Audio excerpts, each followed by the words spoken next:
வரவேற்கிறது. என்னங்க TNPSC group 4 எக்ஸாமுக்கு மும்பரமா படிச்சிட்டு இருப்பீங்க, இருந்தாலும் எல்லா சிலபஸும் நம்ம கவர் பண்ணிட்டோமா அப்படிங்கிற கேள்வி நம்ம மனசுக்குள்ள வந்துகிட்டே இருக்கும் இல்லைங்களா? அதுக்கான சரியான முடிவு அப்படின்னு பாத்தீங்கன்னா டெஸ்ட் பேட்ச், டெஸ்ட் எழுதி பழகிறது மட்டும்தாங்க இதுக்கான சரியான விடையாக இருக்கும். ஏன்னு கேட்டீங்கன்னா எந்த அளவுக்கு நம்ம டெஸ்ட் எழுதி பார்க்குறோமோ அதை வச்சுதான் நம்ம வந்து எந்த அளவுக்கு சிலபஸ் கவர் பண்ணியிருக்கோம், எந்தெந்த இடத்துல மிஸ்டேக் பண்றோம், இன்னும் நம்ம இதெல்லாம் கரெக்ட் பண்ண வேண்டியது இருக்கு அப்படின்னு நமக்கு தேடிக்க முடியும். அப்படி இருக்கும்போது வலிமை ஐஏஎஸ் அகாடமி உங்களுக்காகவே பிரத்யேகமாக குரூப் 4க்காகவே டெஸ்ட் பேட்ச் கொண்டு வந்திருக்கோங்க. இந்த டெஸ்ட் பேட்ச்ல உங்களுக்கு எந்த மாதிரி நாங்க நடத்தி கொடுக்குறோம் அப்படின்னு பாத்தீங்க அப்படின்னா குரூப் 4க்காகவே பாத்தீங்க அப்படின்னா ஃபர்ஸ்ட் நமக்கு இன்னைக்கு கட்டாய பொது தமிழ், அதாவது அந்த பொது தமிழ்ல வந்து பாத்தீங்க அப்படின்னா 40 வினாக்கள் வந்து நம்ம கரெக்டா எழுதியிருந்தா மட்டும்தான் அந்த ஃபர்ஸ்ட் பேப்பர் வந்து திருத்தி 40 மதிப்பெண்கள் நம்ம எடுத்திருந்தாதான் மெயின் பேப்பர் நமக்கு திருத்துவாங்க இல்லைங்களா? அப்படி இருக்கும்போது தமிழுக்கு ரொம்ப ரொம்ப முக்கியத்துவம் கொடுக்க வேண்டியதா இருக்கு இன்றைய சூழ்நிலையில. அப்ப நம்ம பொது தமிழுக்காகவே பாத்தீங்க அப்படின்னா 35 வினாக்கள் உங்களுக்கு நாங்க கொடுக்குறோம், 35 தேர்வுகள் உங்களுக்கு நாங்க கொடுக்குறோம். அதுல வினாக்கள் அப்படிங்கிறது எவ்வளவு இருக்கும் அப்படின்னு பாத்தீங்கன்னா 3000க்கும் மேற்பட்ட வினாக்கள் உங்களுக்கு இருக்கும்.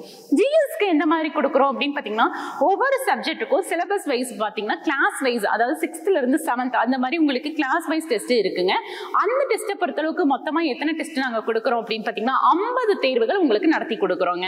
இந்த கொஸ்டின்ஸ் எல்லாம் எந்த மாதிரி இருக்கும் அப்படின்னு கேட்டீங்கன்னா 10-15 வருஷம் கொஸ்டின் பேப்பர்ஸ் எடுத்து ஓல்டு கொஸ்டின் பேப்பர்ல இருந்து அனலைஸ் பண்ணி எந்த மாதிரி எல்லாம் டிஎன்பிஎஸ்ல கேட்டுட்டு இருக்காங்க அதுக்கு தகுந்த மாதிரி தான் நம்ம கொஸ்டின் பேப்பர்ஸ் ரெடி பண்றோம். சிறந்த ஃபேக்கல்டிஸ், எக்ஸ்பீரியன்ஸான ஃபேக்கல்டிஸை வச்சு தான் நம்ம கொஸ்டின் பேப்பர்ஸ் எல்லாமே ப்ரிப்பேர் பண்ணிட்டு இருக்கோங்க.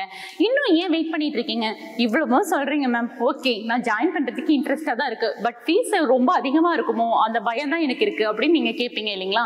எல்லாரும் எளிமையா பயன்படணும் அப்படிங்கிற ஒரே காரணத்துக்காக ஃபீஸ் ஸ்ட்ரக்சரை பொறுத்தளவுக்கு கிராமப்புற மாணவர்கள்ல இருந்து எல்லாராலும் கட்டக்கூடிய ஒரு எளிமையான ஒரு தொகை தான் வந்து நாங்க வந்து ஃபிக்ஸ் பண்ணியிருக்கோம். ஃபீஸை மட்டும்தான் நாங்க இது பண்ணியிருக்கோம். அப்படி பார்க்கும்போது அந்த ஃபீஸ் ஸ்ட்ரக்சர் எப்படி இருக்கு அப்படின்னு பாத்தீங்க அப்படின்னா நீங்க பொது தமிழுக்கு மட்டும் ஜாயின் பண்ணிக்கிறேன், நான் ஜிஎஸ்ல ஸ்ட்ராங்கா தான் இருக்கேன், எனக்கு ஜிஎஸ் வேண்டாம், எனக்கு பொது தமிழ் தான் புதுசா இருக்கு, அதனால நான் பொது தமிழுக்கு மட்டும் ஜாயின் பண்ணலாம் அப்படின்ட்டு இருக்கேன் அப்படின்னா 35 தேர்வுகளுக்கு பாத்தீங்கன்னா 500 ரூபாய் மட்டும்தாங்க. இதே நான் வந்து ஜிஎஸ் பிளஸ் தமிழ் ரெண்டும் சேர்ந்து படிக்கிறதா இருக்கேன் அப்படின்னா 1000 ரூபாய் வருதுங்க. இதே ஜிஎஸ் மட்டும் அப்படின்னு பாத்தீங்க அப்படின்னாலும் 500 ரூபாய் மட்டும்தாங்க. இன்னும் ஏன் வெயிட் பண்ணிட்டு இருக்கீங்க? கீழே டிஸ்கிரிப்ஷன் பாக்ஸ்ல கான்டாக்ட் டீடைல்ஸ் இருக்கு, கான்டாக்ட் பண்ணி அட்மிஷன் பண்ணிக்கோங்க.